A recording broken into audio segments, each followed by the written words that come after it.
good. I like the pocket square. Very nice. Very nice. Thank you. Thank you. All right. Well, we are recording on my end, and if you're ready, we'll just go ahead and get started. All right, ready when you are. All right. Thank you. What year is this for you now at Ye- DPSCD? Year 10, Oh second my last. gosh, your 10th anniversary. Yeah, I'm Can 10. you believe it? Did you say, do I believe it? No. No. I mean, I always commit, like I knew I wanted to be here long enough to sustain the work and build, and I knew it wasn't going to happen in 3 years. But for a large urban superintendent, 10 years is a long time. So I think the average lifespan of an urban school superintendent is maybe 3 years. So I'm now the consecutive longest serving large school superintendent in the country. So when you combine Jacksonville and Detroit, it's almost 14 years, 15 years. So yeah. That really is remarkable. It is. When Yeah. you when you look back in the last 10 years, what are you most proud of? Oh, so much. I mean, one, just rebuilding the district after emergency management. People, I think, generally were skeptical that the district could function normally and just rebound from 20 years of emergency management. So, I mean, at a high level, that's what I'm most proud of. But, we overcame a water crisis, we overcame the pandemic. But I think now when I walk through schools and I have a memory of what things look like when I started, where we were using curriculum that was outdated, workbooks that were outdated. We had 400 teacher vacancies, and there wasn't coherency. There wasn't clarity on how we were doing things better and differently for students. It was just good people that went to work and did the best they could. And now you go to schools and you see uniformity, consistency of good practice. And I have sharp visions and memories of walking to schools and, kids walking in the hallways, not teaching and learning going on in every school. And now you go to any school on any given day, I think you'll find consistency in teaching and learning. You have certified teachers, you have principals that are really focused on outcomes, attendance, and student achievement. And so we're functioning like a normal school district. And beyond that, proud to have music and art in all of our schools. Really excited about rebuilding Pershing and Cody high schools. So I can go on and on, but those are some of the quick things that come to mind. Well, 10 years is quite the milestone, so Yeah. congratulations. Well, thank you. What has to go right this school year? Well, every school year is different and the same, if you will. I think, I often try to I'm a former athlete, so I'll tend to use sports analogies. And I think DPSCD, I compare it to the Lions. I grew up as a Lions fan, and Lions lost a lot.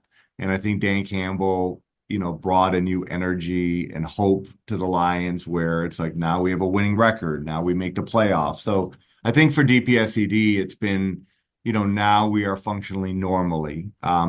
People call me across the country and say, wait, after the pandemic, why are your reading and math scores improving better than 90% of school districts throughout the country? Why is your attendance rates improving after the pandemic better than 90% of school districts? Why are your Black children learning at a higher level than 95% of other Black children throughout the country? So, we're thought of differently nationally. We're thought of as an improving school district, with continuing challenges. So this year, to answer your question, I think it's building off of the momentum that we've had. I mean, every year we're getting better, and our numbers show that. I think this year is a year of acceleration. I mean, I want to go beyond 1 or 2 percentage points of improvement and try to get to 3 to 5 percentage point improvements when we're talking about reading and math. I'm also really excited about our high school redesign work. Our K-8 and K-5 schools have come a long way from just focusing on teaching and learning, being fully staffed. But our high schools, although our graduation rate is at an all-time high at 83%, and we could be even higher than the state average when the 2026 graduation cohort numbers are released. I want to get to the point where all of our students graduate from DPSCD either college ready or work ready.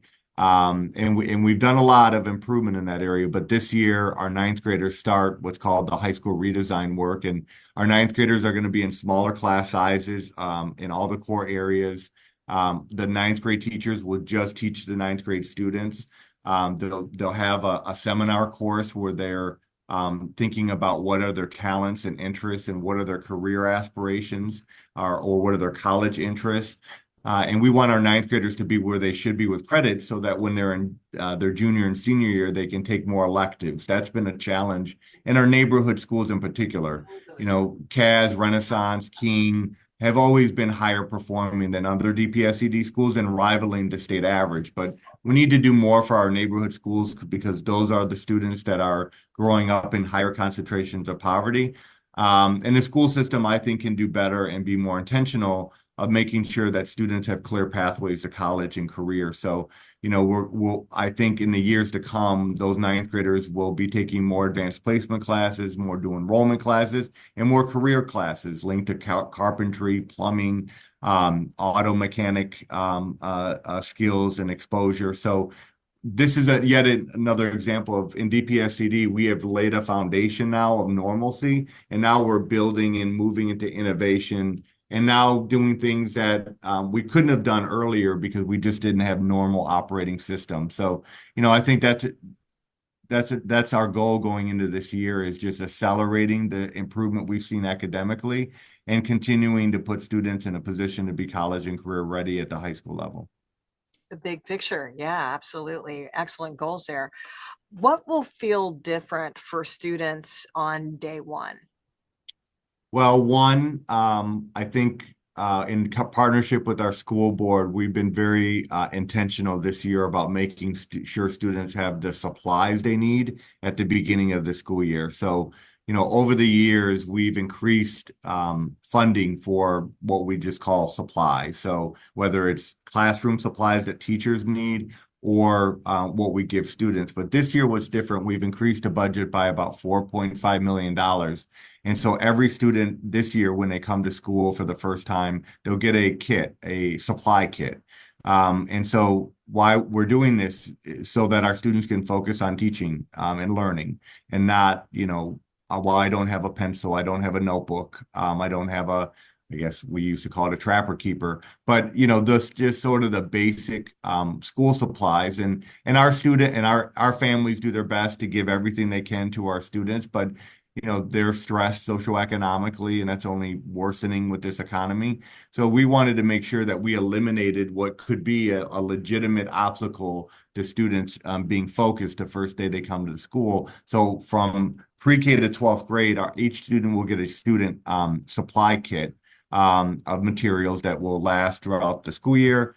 And then we've added classroom supplies to our classroom so that our teachers aren't asking our parents to add additional materials. So whether it's Kleenex, whether it's, you know, extra paper or pencils, we have given schools and individual classrooms plenty of supplies so there's no distractions at the beginning of the school year around supplies. And something will continue is all of our teachers get an additional $200 supply stipend that they can buy whatever they want for the classroom.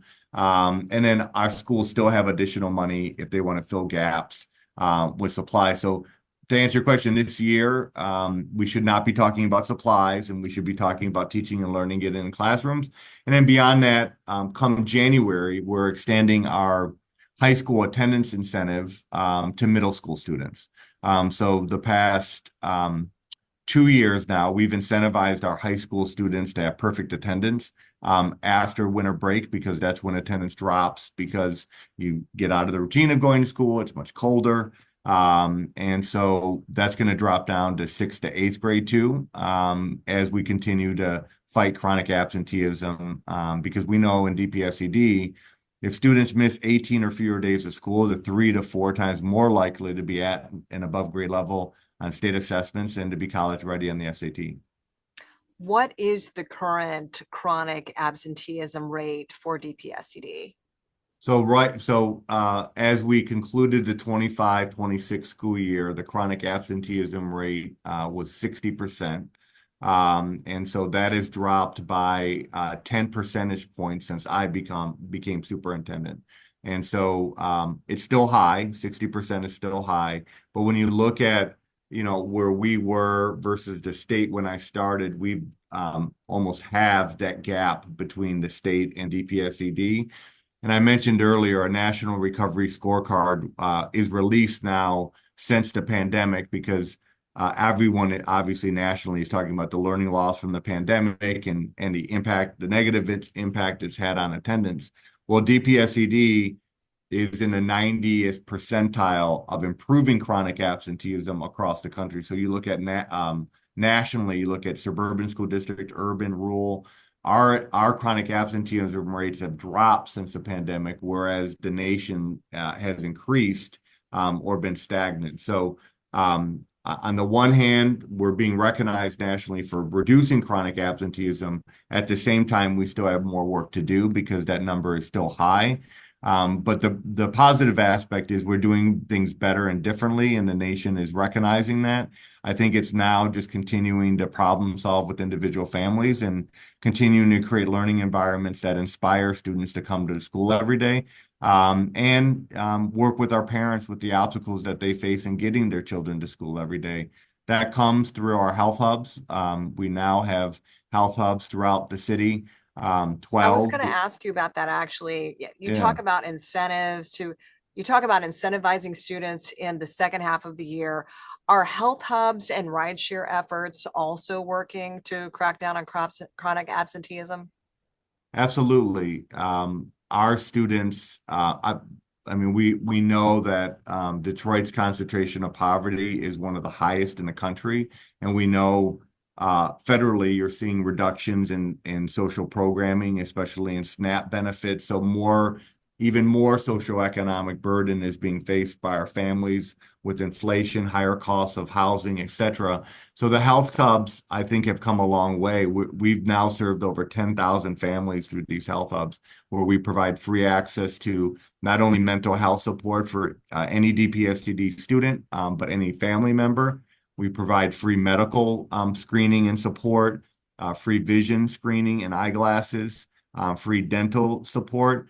But it's the family resource centers that are also getting a lot of attention and support, where we provide non-perishable food to families over the weekend. We provide support through evictions, through paying DTE bills. All of this is about, doing everything we can as a district to fill the gaps that our students and families are facing regarding chronic absenteeism and getting to school. We've done a much better job of, unfortunately, the homeless rate has increased in the city. And so we're doing a better job of identifying students and families that are facing housing insecurity.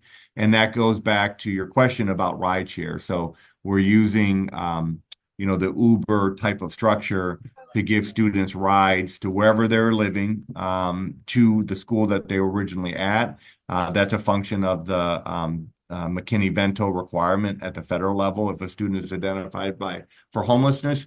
So that's improved the attendance rates of our homeless students or those facing homelessness, and we'll continue to do that moving forward. We've also increased accountability. I've always said we have to increase support, but we also have to increase accountability. So when students have been 45 or more days absent from school and they're not attending their neighborhood school, after sending letters home and meeting with families and doing home visits, we are requiring the student to attend their neighborhood school.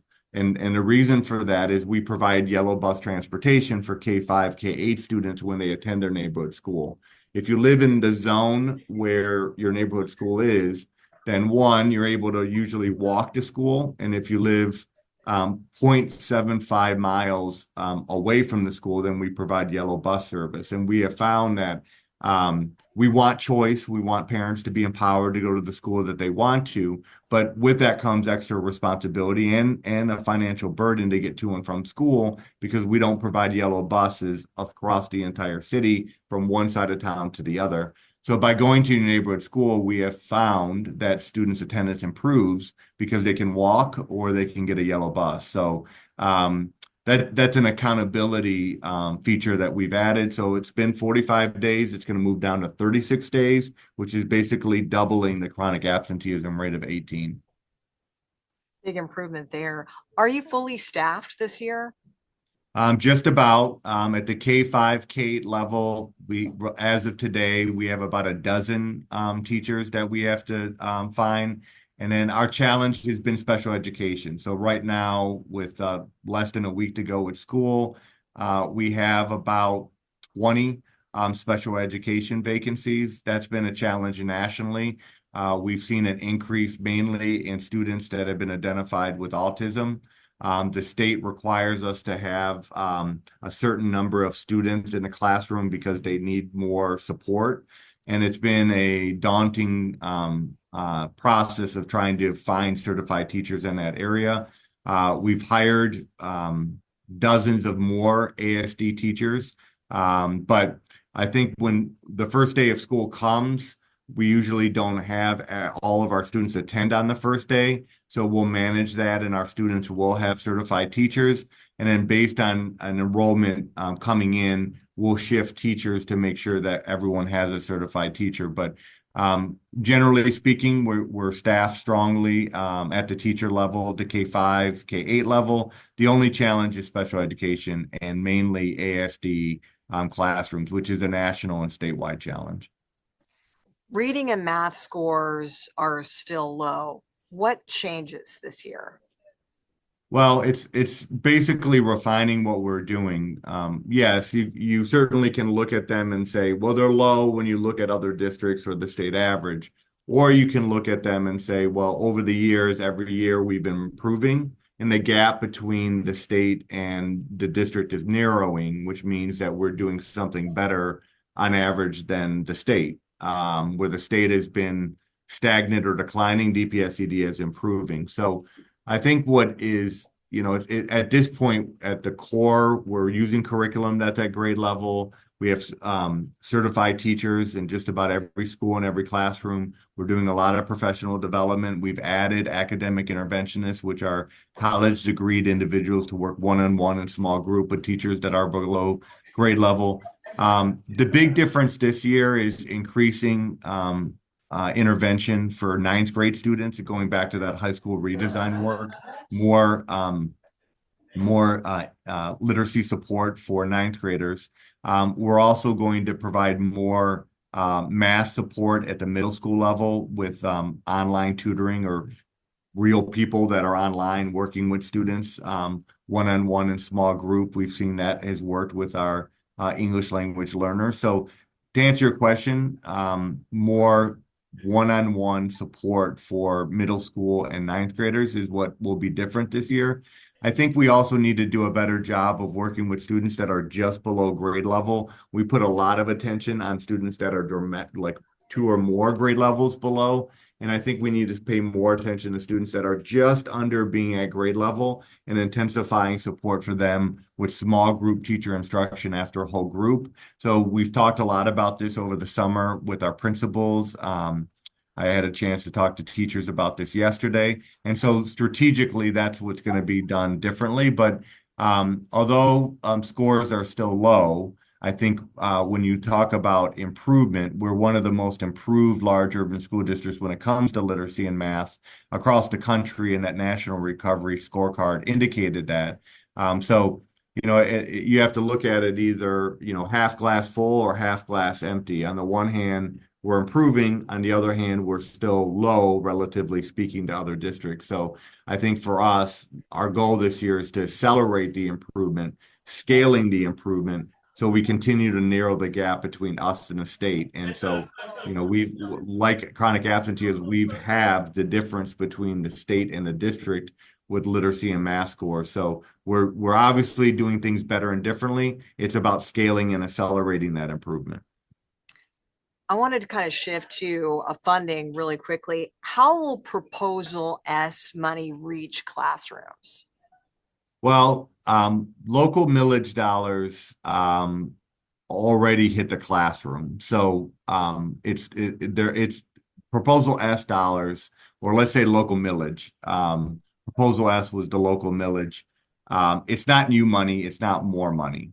It is required by all districts to pass in order to receive state aid. So here in Detroit, when we implement the local millage, it generates about $2,400 per student, and the state makes up the difference to keep us whole at the minimum of 10,300. I think the current minimum number is per student. But those dollars are used for classrooms to pay teacher salaries, to pay for athletics, to pay for supplies, to pay for technology that we use with laptops and smart boards in the classroom.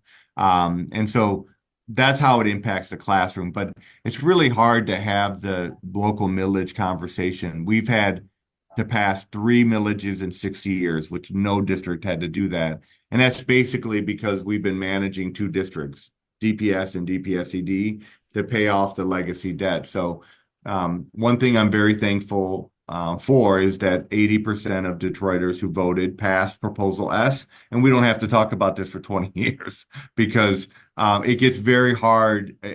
Since I've been superintendent, we've passed it 3 times, and we have to explain, well, in the past, we were collecting the local millage to pay off the debt. And it wasn't hitting the classroom because the tobacco settlement dollars made up the difference. And then we had to pass it again because we were hoping that we could use the millage to pay off the capital debt into the future, but the state said no, we couldn't do that, and we can only pay off the capital debt through Detroit homeowner tax. So I'm just glad we're not talking about it, or we'll talk about it a little bit more, but in the future, 20 years. But yeah, when that money comes in, it's called general revenue. And when we go talk about how does it impact the classroom, it directly pays for teacher salaries, student supplies, technology that students use in the classroom. It pays for athletics. Those are ways it directly impacts our students. But anytime you're talking about something on the ballot, usually people connect it to new money, new revenue, and that's unfortunately not the case. It's just simply the local millage that's required by every state in Michigan to pass. It was strongly supported by voters, as you mentioned. So you have a lot of people who care about the district They do. here in the city, for sure. How many schools still lack air conditioning? Well, at the end of the implementation of what we call the facility master plan. So when I started as superintendent, everyone knew our buildings needed a lot of work, but we had no study to indicate what was needed. So at that time, around 2018, a third-party study indicated we needed $2.1 billion to make all of our buildings new, if you will, to take them to complete modernization. Unfortunately, the federal government and the state of Michigan doesn't allocate 1 penny for facility upgrade. So everything that we were investing in buildings basically came out of our fund balance. So at the end of the year, any money that we don't use, we move to the fund balance. It's one-time money, and we were allocating that for capital projects. So when the pandemic hit, I often say there's only 2 good things that came from the pandemic. One, we got to be more comfortable using Teams and Zooms for meetings, which led to less travel time and more people attending meetings, and COVID money, or ESSER money. And so the district received over $1 billion of ESSER money. Basically, half of that was used to get out of the pandemic and to mitigate enrollment loss and revenue loss, so we didn't have to close schools and cut jobs.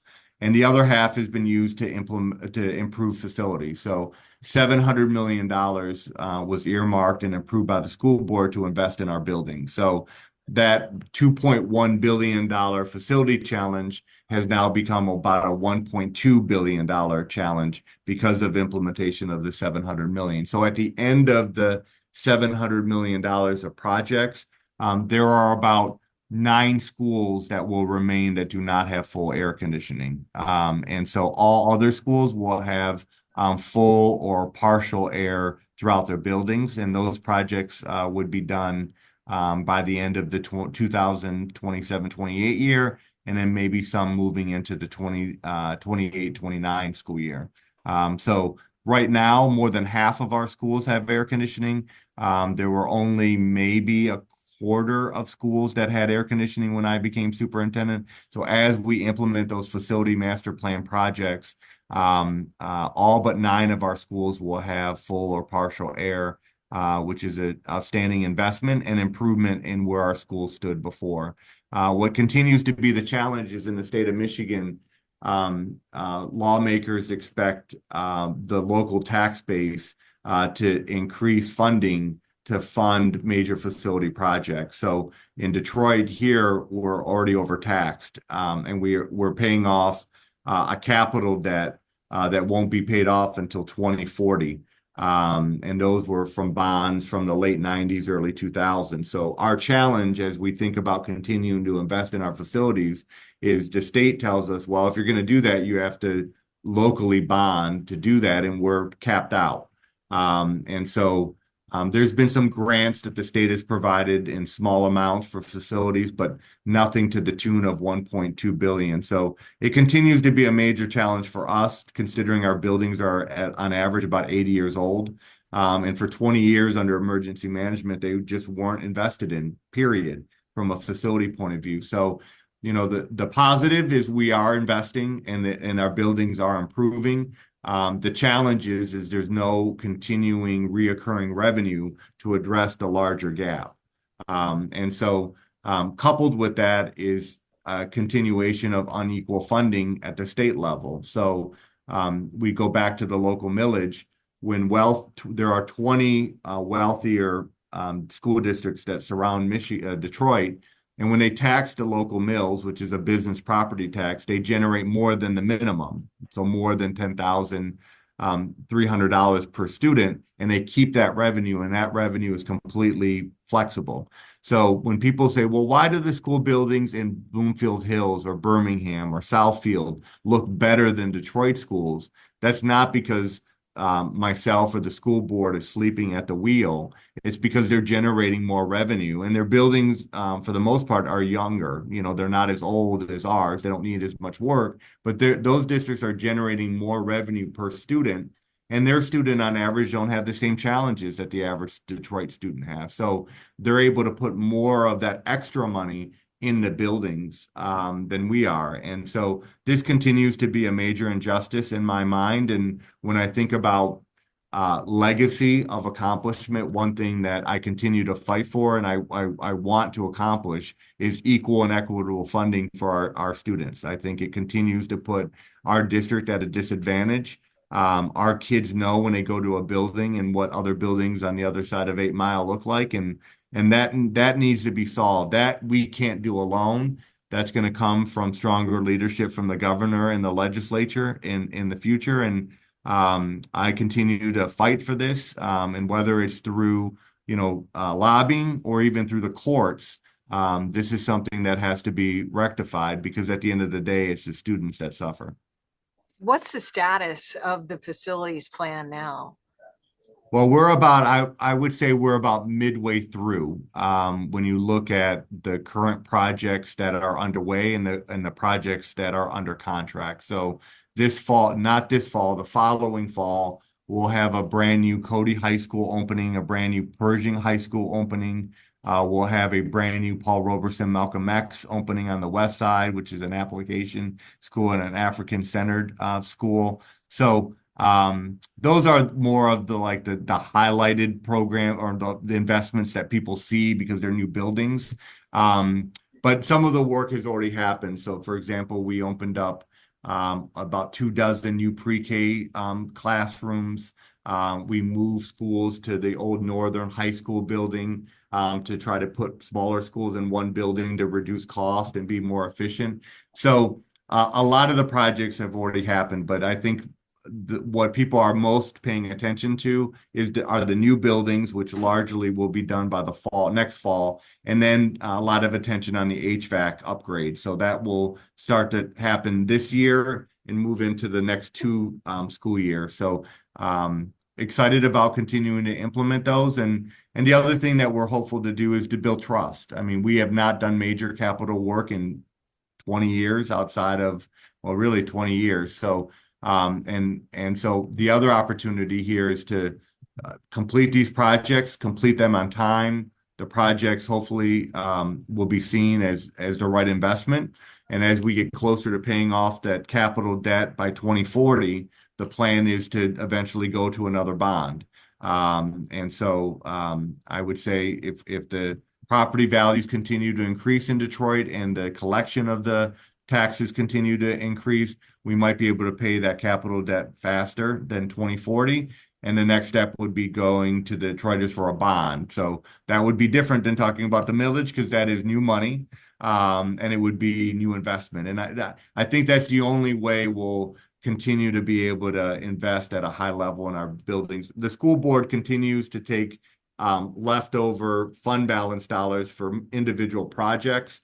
And that's great for individual schools, but that won't scale the kind of investment that we need without major revenue. Or, who knows, maybe we'll have a new president in the future that is going to invest in our facilities more, and we could see more federal investments in our school buildings. Because this is not just a challenge in Detroit. Every, former industrial city has older public school buildings and needs major investments that the local tax base cannot handle on its own. Do you support the new statewide smartphone restrictions? I do. I was skeptical at first. I just didn't want our schools to be in the middle of trying to police cell phone use. And I thought it was going to lead to conflict and tension that was unnecessary. But, the more that we think about why the nation has dropped in performance, why mental health issues are at an all-time high for our youth, I do think screen time and social media is playing a role in that. And after really thinking about it, engaging with our principals, somewhat with our teachers, it was clear that everyone thought it was time to have cell phones removed from school. So I'm supportive. I think the governor did the right thing. I commend her strength and leadership in doing it. I think it makes it a lot easier for school districts across Michigan with the state passing the ban. It does take some pressure off us locally to then implement and enforce it, because I think that's what good leadership does. It gives protection legislatively to do the right thing.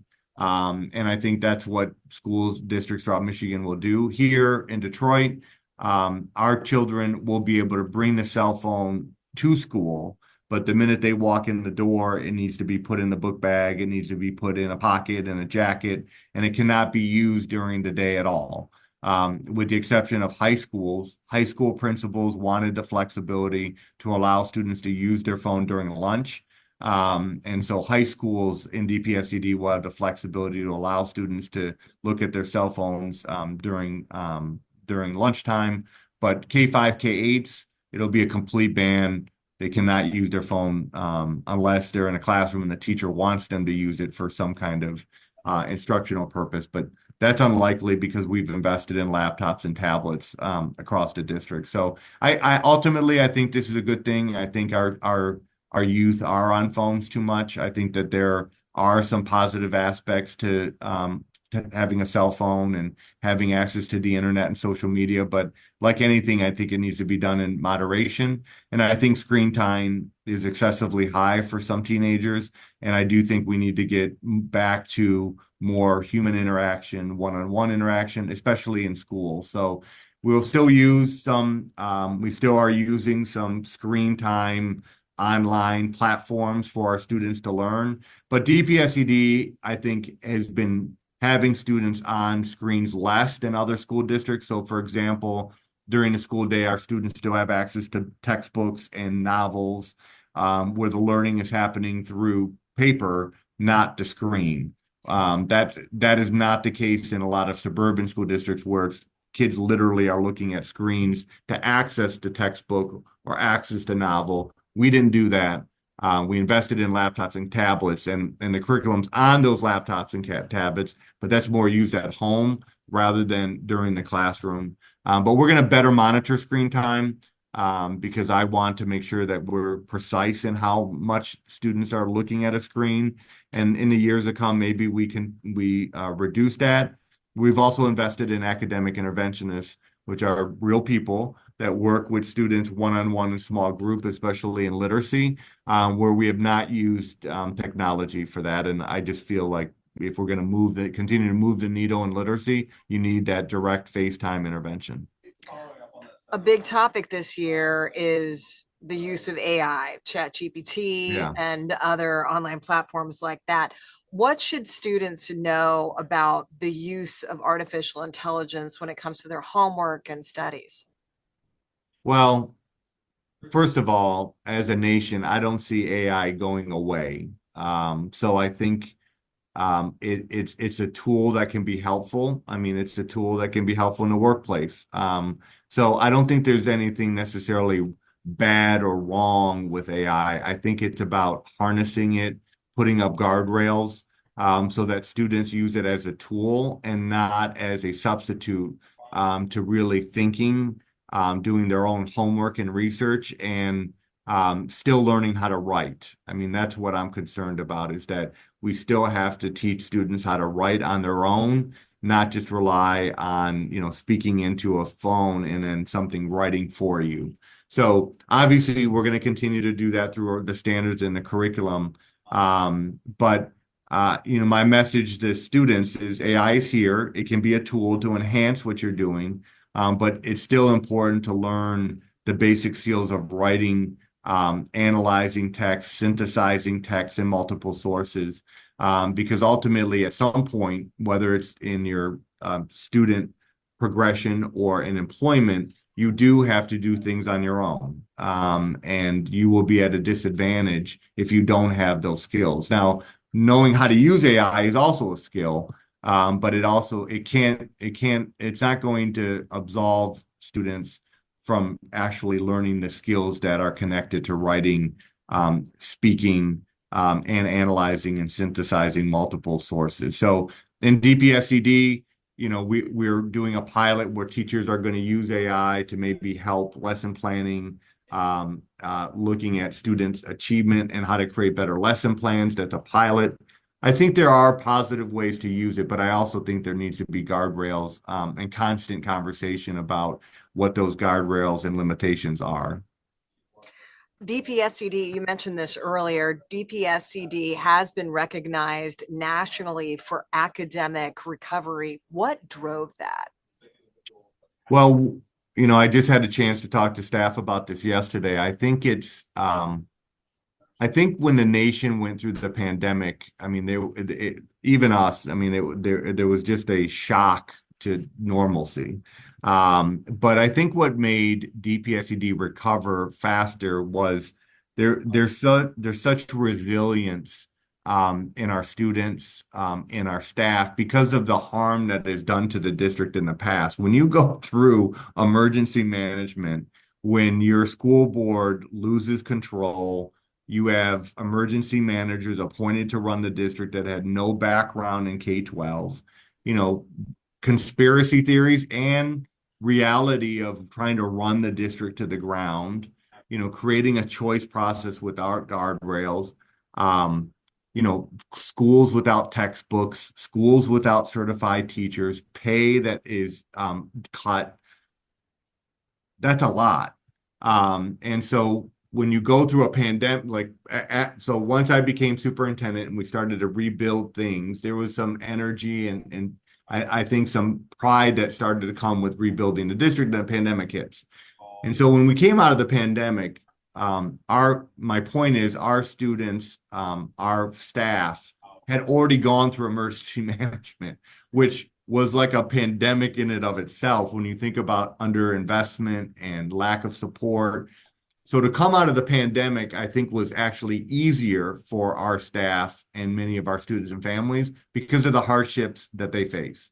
Coupled with that was how we messaged improvement. So when I became superintendent after the emergency management, I talked about we have to acknowledge the past and we have to hold people accountable to the past, but we can't live in the past. Now that we have an empowered elected board and we have a district to run, we have to improve. We cannot make excuses. And I don't care if it's minimal improvement, we have to improve. We cannot make excuses any longer. That happened after, I started emergency management and our data was moving in the right direction. But I said the same thing after the pandemic. I said the pandemic was real. It had a disproportionate negative impact on Detroit, but our students need us to get back to work, and our students need us to create a new baseline. And that's what I said. We saw this happen after I started, and then we dropped after the pandemic. And I said, now this drop is our new baseline. We have to improve from that baseline. And I think some people were skeptical, some people pushed back, but the majority of staff and our principals believed in that, and we improved. And so not only did we improve beyond where we were when we dropped, but we went beyond where we were when we started after emergency management. So I think it's been the resilience that is already a part of the history of the district, but I think it's also about goal setting and realistic goals and holding people accountable to that. I mean, I made it unexcusable to say we can't improve. I made it unexcusable to continue to lead a school as a principal and you're not showing improvement. And I think that's what changed. And I think other districts sort of got caught in the quagmire of post-pandemic messaging, post-pandemic goal setting, and post-pandemic expectations. And now they're trying to get out of that, but the hole is deep. And they haven't figured out how to message improvement while not acknowledging the challenges of the pandemic. And I think we just did a better job of that. And before the pandemic, we were starting to implement best practices around literacy and math and college readiness that should have been happening in Detroit a long time ago. That wasn't. So our foundation of reform was being laid where other districts, especially in Michigan, were far behind. So that's why I think we're showing improvement where others aren't. Monday, August 24th, the first day of a new school year. A lot of kids have the butterflies. A lot of parents are nervous as well. What is your message? First of all, what is your message for parents on the first day of school? Well, it starts with please come the first day of school. Don't wait till after Labor Day. We Now, know this that is for there's, parents, though. I'm going to ask you yeah. about the students too. Well, I'm But if you're talking to the just parents. talking to I'm parents, what yeah, is your message for parents at the start of school? yeah. Well, my message to parents is we're going to teach and learn on the first day of school. It's important that your child is there. We don't want them to follow behind when the school year starts. We're excited to have you. There's our staff miss our students. Other classmates and friends miss their friends and classmates. We will be better supplied than ever to make sure that your child has the resources they need to learn and focus on learning. It is one of the districts certainly on the rise as compared to other districts throughout the country. And we're going to have another year of improved teaching and learning and acceleration. And DPSCD is certainly living up to the expectation that we are making all of our students college or career ready. And that starts at pre-K and it starts with coming to school every day. And when your student misses 18 or fewer days, they're 3 to 4 times more likely to be college ready or at an above grade level in literacy, math, science, and social studies. So every day matters and every day counts. So please come the first day of school and every day after that. So encouraging parents to make sure your kids are attending school every day they can. What is your message for students on the first day of school? Well, it's also our older students sometimes are more empowered to get to school because their parents put that burden on them. So my message to students is come the first day of school. We are excited to have you back. We're excited to get teaching and learning started the first day. We are excited about making sure that every day it's an exploration and understanding of what your talent and ability is. That as a district, our job is to narrow that gap between the talent and opportunity. Come every day and do your part. And as a district, we're going to do our part to make sure that you're learning at the levels that you need to be successful when you graduate eventually from high school. But I think you're also going to find as a student that we're doing a better job of making you feel loved, challenged, and prepared. Our staff is much more thoughtful about empowering our students, listening to our students, being kind to our students, teaching our students how to problem solve through conflict among each other. And so we're looking forward to expanding athletics, art and music, robotics, enrichment programming. We've expanded our guidance counselor support, our mental health support. So no matter what you're going through at home or in your life, we're ready to work with you on those challenges so you can focus on teaching and learning. And just think about you as a whole child and a whole person, so that you can feel really inspired and excited to go to school, not feeling like you have to go to school. Feeling supported and welcomed in a warm environment, a safe space. Just to wrap it up, Superintendent Dr. Vitti, 1 year from now, what will real results be when you're looking at a successful year? A year from now, what result will equate to that was a successful year? Yeah, well, we're very intentional about what we want to see every year with our metrics. And that's on my evaluation, that's on the principal evaluation. So at the end of this year, we want to see another year of improvement in four-year graduation rates. We want to see more students enrolled and do enrollment in advanced placement classes at the high school level. We want to see another year of improved average daily attendance and reducing chronic absenteeism, another year of improving proficiency levels or at and above grade level performance in reading, math, and science, higher levels of 1 year growth rates. And we want to hear and experience more parents feeling good about the experience that their children had. We want another year of improving enrollment. And especially another year of improving the perception that our special needs students and families have about our district. That's the one area that we have to continue to refine and improve. It's an area that the entire nation is challenged with when it comes to public schools, but just that our special needs families feel better supported, better heard, and our students that with special needs have a better learning experience this year. Those are the things that I expect to happen by the end of the year. Is there anything else you'd like to add or underscore that I may not have asked you that you'd really like to get across, Dr. Vitti? No, that, after 10 years of doing this, I'm still excited about this work. I still consider it a privilege and a blessing to be superintendent. I think some people think I'm crazy when I say that, but it's a little scary that when people ask me, what do I do for a living? And I say, I'm the superintendent of DPSCD. They say, wow, that's a tough job. I wouldn't want that job. Unfortunately, more people say that than I would want the job, but they often say, thank you for doing the job and thank you for the improvement that you've brought to the district. And going into year 10, I'm as hungry as I was in year 1. And to just continue to improve the school district. I say it over and over again. In Detroit, we don't have a talent gap, we have an opportunity gap.